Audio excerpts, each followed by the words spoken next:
Kidlat. Ako ang ama mo. Sabi mo?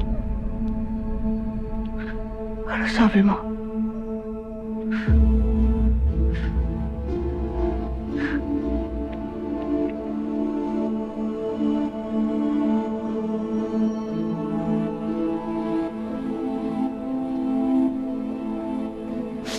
Hindi totoo yan. Sabihin mo sa tao to, naiibang lang siya. Hindi totoo yung sinasabi niya, di ba? Sorry, anak. Sorry. Anong sorry? Ano ba yung sinasabi ni Aling Dolor? Na may namagitan sa inyo ni Rendon? Alam ba to ni Papa? Ha? O tinago mo sa kanya, kagaya ng pagtago mo sa akin? Ano pang di mo sinasabi sa akin, Ma? Ano pang lihim mo? Nangako ko sa papa mo, kay Kaloy, na hindi ko sasabihin sa'yo yung totoo dahil kailangan totoo mong ama. Wala na